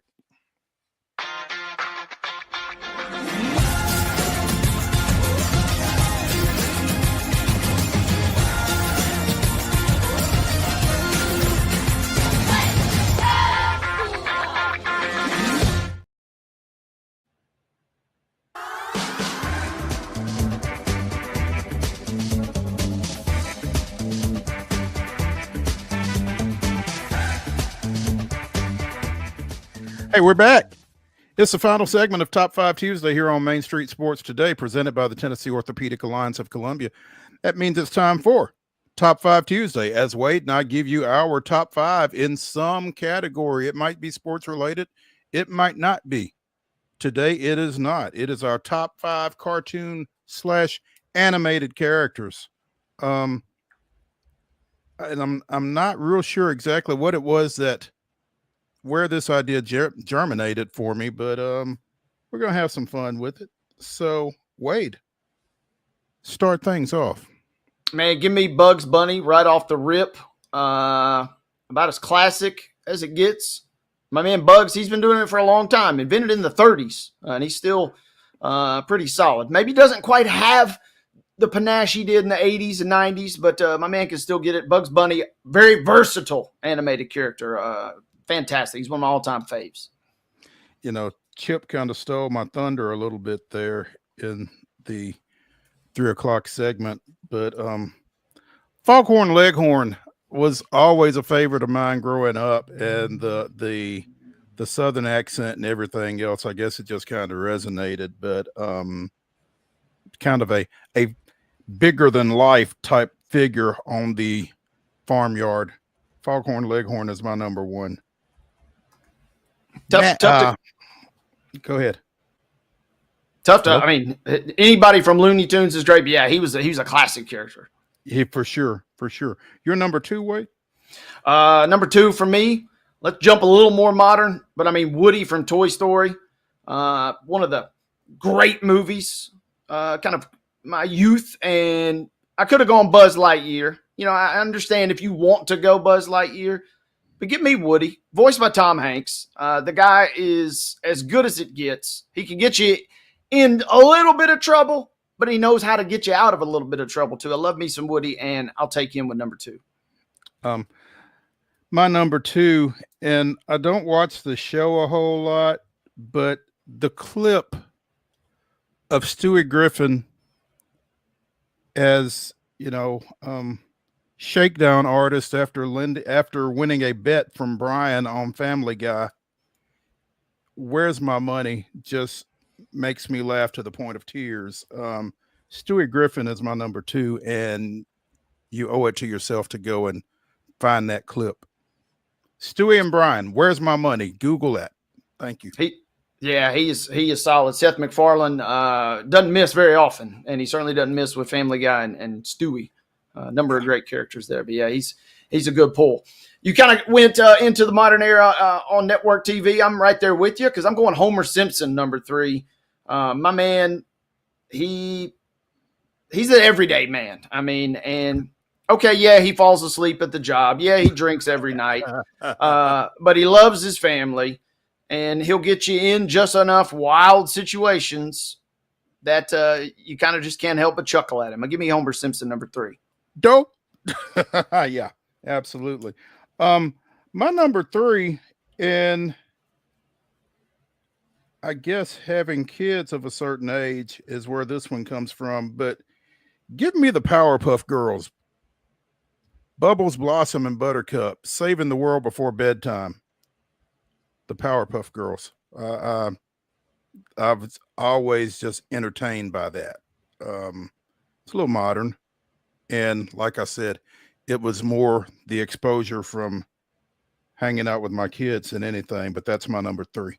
That's where I think a lot of folks, a lot of older, young adults or old adults alike. I mean, that's where you pick it up, right? You don't seek the content out; it just comes to you organically. Absolutely. That's why Bluey is a phenomenon for a lot of and Peppa Pig. That don't really fit the immediate criteria. You're number 4. 4 for me. I'm going Snoopy from Peanuts. About as good as it gets. I've got. I'm not an embarrassing amount of Snoopy gear, but I got some Snoopy gear in the wardrobe, and I love to bust it out because he is as timeless as it gets and always good for a laugh. I mean, the guy that speaks, but he doesn't have to speak. You know what exactly with Snoopy. I love him. My number 4, I've got to go back. Got to go a little old school here. Go back to Looney Tunes. Yosemite Sam. Mm-hmm. Rootinest, tootinest, yeah. Go check that out as well if that's beyond you from an age standpoint. But yeah, Yosemite Sam is my number 4. Your 5th and final, Mr. Neely. Man, there's still so many good ones that I got left. Absolutely. But I'm going Cartman from South Park, just because he is. If you show a picture to somebody and whether they've seen South Park or not, they know Cartman, and they kind of have an idea of what he's capable of. Give me Eric Cartman, and that's a great pull. Good value, I think, at number 5 for me. That's a fantastic pull, and it kind of saved me from having to make a decision, to be honest, because I was looking at Eric Cartman, respect my authority, at number 5, but with you taking him, I will go to the lead character in Despicable Me, Gru, voiced by Steve Carell. Fantastic character. We watched DM4 a couple of weeks ago, and it's great stuff. So yeah, give me Gru at number 5. Plenty, like you said, of honorable mentions out there, though, including Dexter, and also from Despicable Me, the Minions. So yeah, Minions. I mean, it's kind of like our guy from Ice Age. Any spin-off character, if you can get your own movie or own line after an appearance like that, like the Minions, that's when you know you're doing some major work. So yeah, shout out to the Minions. I had Pikachu on the list. That may be one of the most popular. Neither one of us picked Mickey Mouse. That almost seemed a little too obvious. The most iconic character of all time. But I did also want to give a quick shout out to producer Mark, who wanted me to make sure I threw in Jessica Rabbit in there in the mix. So, shout out to you, producer Mark, there as we get ready to kind of close it out. There we go. Yeah, she certainly deserved mention there. That's going to do it for Top 5 Tuesday. That's going to do it for Main Street Sports today, presented by the Tennessee Orthopedic Alliance of Columbia. Come back tomorrow at 2:00. We will be here. We hope you are too. Stay dry if you get out tonight. We'll talk to you.